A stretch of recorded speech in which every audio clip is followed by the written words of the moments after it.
আজকে সেই মসজিদে আমরা কাদেরকে রেখেছি, কাদের দ্বারা মসজিদ পরিচালিত হচ্ছে?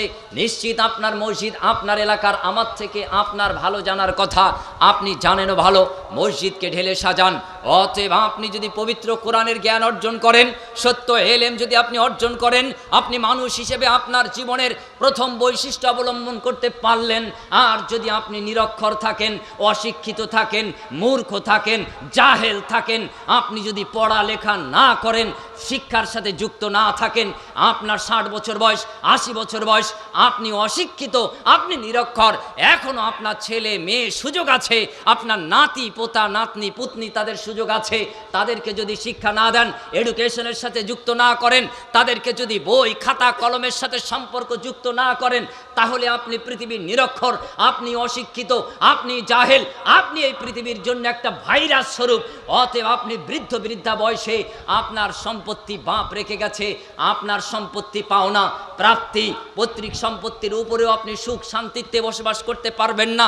হ্যারাসমেন্টের শিকার হবেন, নির্যাতনের শিকার হবেন। আপনার তরতাজা যুবক ছেলেটা আপনাকে গালমন্দ করে বাড়ির থেকে বের করে দেবে, আপনার চাষের জমির থেকে আপনাকে তাড়িয়ে দেওয়া হবে, আপনার জামাতাগুলি আপনাকে আপনার জায়গায় থাকতে দেবে না। এরকম করে আপনার আত্মীয় স্বজন আপনাকে ঠিক মতন আপনার অধিকার দেবে না। পৃথিবীর কোনো মানুষ আপনাকে অধিকার দেবে না। অধিকার যদি আপনি অবশ্যই পেতে চান, তাহলে নাম্বার 1 সত্য এলেম অর্জন করা চাই। আল্লাহ সুবহানাহু ওয়া তাআলা তাই দ্ব্যর্থহীনভাবে ইরশাদ করলেন, মানুষ হিসেবে তোমাকে পৃথিবীতে দাঁড়াতে গেলে, তোমার অধিকার পেতে গেলে, তোমাকে প্রথম নামাজের বিধান আল্লাহ সুবহানাহু ওয়া তাআলা দিলেন না, আল্লাহ সুবহানাহু ওয়া তাআলা রোজার বিধান দিলেন না, হজের মতন গুরুত্বপূর্ণ ইবাদত আদেশ দিলেন না। আল্লাহ সুবহানাহু ওয়া তাআলা আদেশ দিলেন, ইকরা, পড়ো, বিসমি রাব্বিকাল্লাযী খালাক, যে রব তোমাকে সৃষ্টি করেছেন তার নামে পড়ো। খালাকাল ইনসানা মিন আলাক, যিনি যোগ সাদৃশ্য পদ্ধতিতে সৃষ্টি করেছেন। মানুষ তোমাদেরকে কলমের মাধ্যমে জ্ঞান দেওয়া হয়েছে। মালাম ইয়ালাম, যা তুমি জানতে না তা তোমাকে জানানো হয়েছে। আল্লাহ সুবহানাহু ওয়া তাআলা পবিত্র কোরআন নাজিল শুরু করলেন এই 5টি আয়াত দিয়ে। এখানে আল্লাহ সুবহানাহু ওয়া তাআলা বললেন, আমি তোমাকে কলমের মাধ্যমে জ্ঞান দিলাম, আর যা তুমি জানতে না তা আমি জানিয়ে দিলাম। এখন আপনি যদি অশিক্ষিত হন, তাহলে কিভাবে আপনি বলবেন যে আপনি একজন মানুষ?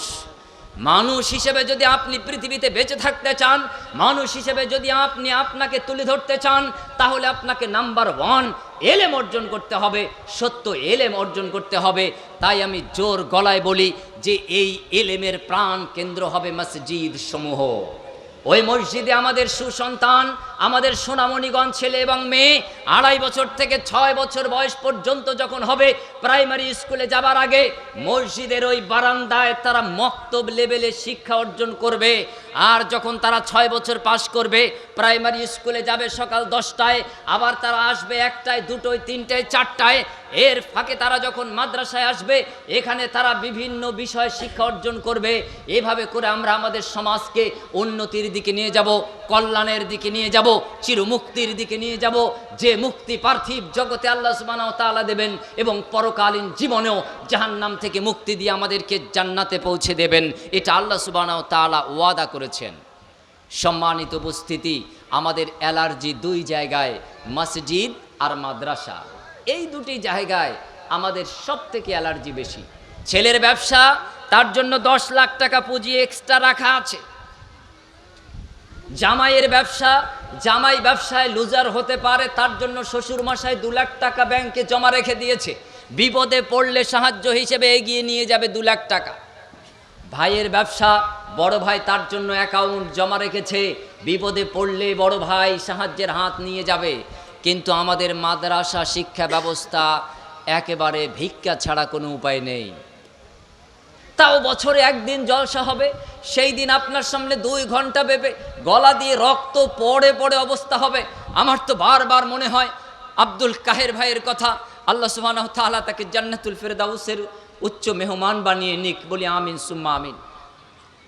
আমার একজন প্রাণ প্রিয় শ্রদ্ধাভাজন অভিভাবক ছিলেন।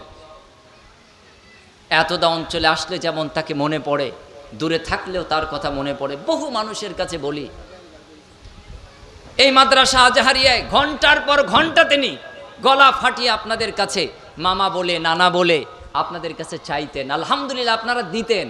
আল্লাহ আপনাদের দানকে কবুল করেছেন। আপনাদের এখানে ছেলেদের মাদ্রাসা, এখানে মেয়েদের মাদ্রাসা, অনেক প্রতিষ্ঠান। আপনারা এই যে বিদ্বজন হিসেবে মাদ্রাসাগুলিকে পুষে সন্তান সন্ততিদেরকে আপনারা দিয়ে তাদেরকে শিক্ষা দিচ্ছেন, এর প্রতিদান আপনি পার্থিব জগতে যেমন পাবেন, পরকালীন জীবনেও অবশ্যই একমাত্র প্রাপ্তি জান্নাত। আল্লাহ সুবহানাহু ওয়া তাআলা আমাদেরকে এই উচ্চ মাকাম দান করুন বলি আমিন সুম্মা আমিন। আল্লাহ সুবহানাহু ওয়া তাআলা আমাদের প্রত্যেকের এই দানকে কবুল মঞ্জুর করুন বলি আমিন সুম্মা আমিন। যে কথা বলছিলাম যে আমাদের অ্যালার্জি মাদ্রাসা আর মসজিদে, যতদিন পর্যন্ত মাদ্রাসাকে আপনি ছোট নজরে দেখবেন, যতদিন পর্যন্ত মসজিদ সমূহকে আপনি ছোট নজরে দেখবেন, ততদিন পর্যন্ত আপনি নিজে ছোট থাকবেন। আপনার ব্যবসা কেন্দ্র, দোকান, এই ব্যবসা কেন্দ্রের সাইনবোর্ডটা দোকানের থেকে বড় থাকে না ছোট থাকে?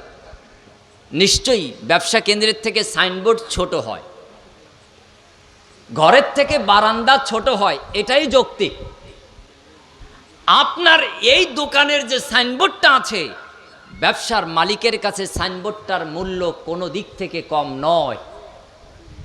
মুসলিম জাতি, তোমার সাইনবোর্ড, তোমার ব্যানার, তোমার আদর্শ বিন্যাসের, আদর্শ সাজানোর, শিষ্টাচার প্রাপ্তির কারখানা, ফ্যাক্টরি, সেটা হলো মাদ্রাসা। এই মাদ্রাসাকে যদি তুমি ছোট মনে করো, তাহলে তুমি ছোট জাত, নিচু জাত হিসেবে পৃথিবীতে বসবাস করতে বাধ্য হবে। আর যেদিন তুমি তোমার ব্যবসা কেন্দ্রের ব্যানার সাইনবোর্ডের ন্যায় তোমার মাদ্রাসা মসজিদগুলিকে তোমার কলিজা আত্মায় জায়গা দিতে পারবে, সেই দিন তোমার মর্যাদা মালিকের কাছে বড় হয়ে যাবে। পৃথিবীর সব মানুষের কাছে আল্লাহ সুবহানাহু ওয়া তাআলা তোমাদের মর্যাদা বৃদ্ধি করে দেবেন।